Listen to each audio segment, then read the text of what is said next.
Our vegan kids will want to try that broccoli or green peas on their plate when they feel ready to do so.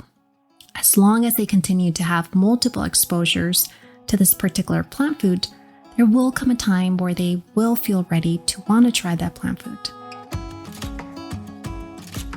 I'm Carla Moreno-Bryce, a vegan, mom, and registered dietitian, and your host of the Vegan Kids Nutrition Podcast. All information provided in this podcast is intended to be used for nutritional educational purposes only. Please consult with a licensed professional prior to beginning or modifying your diet or making changes to the diet of a child in your care. All right, let's get started. Toilet training my daughter at the age of 18 months was a journey that I didn't anticipate, let alone desire for any other family. As a first-time mom, I had insight from my own mother on ways to toilet train my daughter, but despite hearing her experience and reading online about how other parents navigated this milestone, I still wasn't quite sure what the best path was for me and my daughter. Yet, I felt pressure to begin our journey. With friends having kids of similar age as my daughter and already fully toilet trained, and with my daughter starting Montessori school in just a few months, I felt the need to get her ready. I felt this uncomfortable pressure of getting her prepared because I felt influence that was where she needed to be. I remember buying her these cotton reusable toilet training underwear that had some sort of padding in case she peed on herself, and I started by introducing her to these underwear during the day, talking to her about why we were making the change and letting her know that if her body needed to use the toilet, she could tell me and we can go together.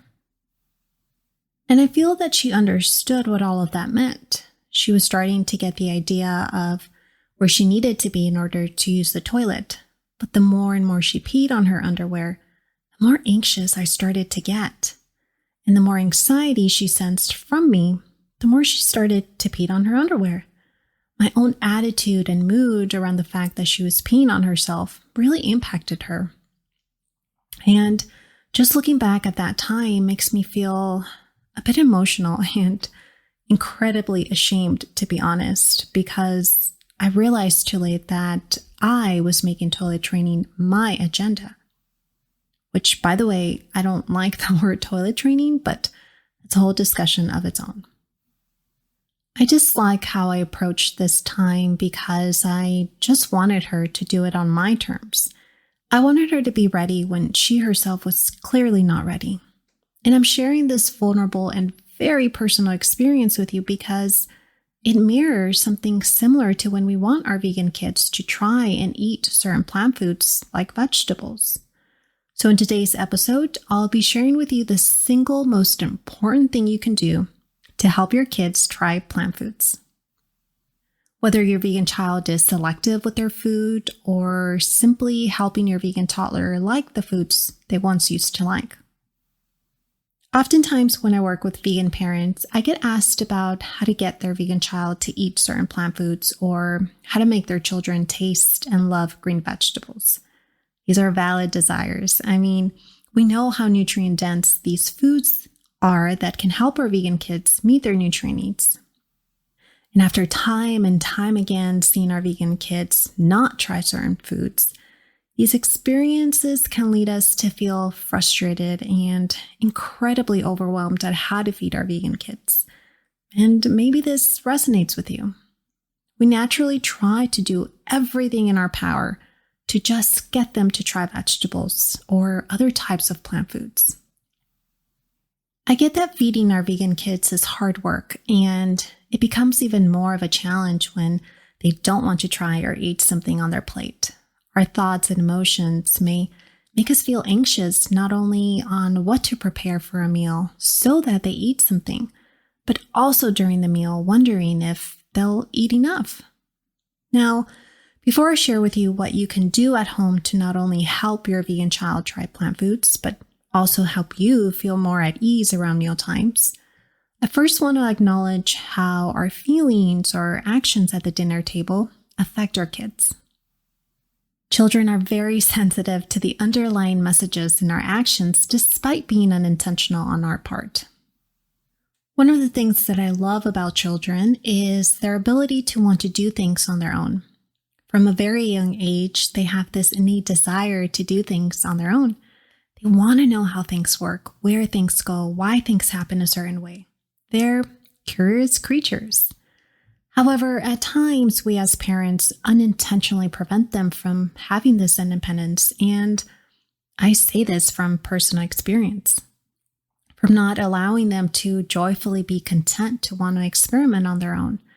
We believe that through our actions and showing our kids how to put the triangle in the triangle cutout if they happen to be playing with a toy, or how to hold the spoon correctly from the handle rather than the concave part, or even how much they should eat to meet their nutritional requirements. We do this because we want to help. At our core, we want what's best for our kids. But when we intervene in some way or another to show them how things are done correctly or to our own standards, so to speak, we prevent them from having that independence they crave, the independence to try things on their own, to learn about their capabilities, to have control over their own body.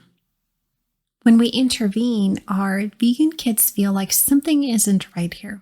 Even though our words or actions are well-meaning, what we convey to our vegan kids is that their abilities, hesitations, or feelings are wrong. So what should we do instead? Well, through my learning about childhood development and also as a vegan feeding expert, the most important thing we can do for our vegan kids is to let them lead.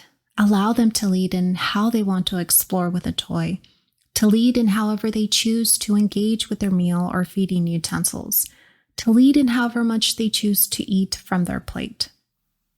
Our vegan kids will want to try that broccoli or green peas on their plate when they feel ready to do so.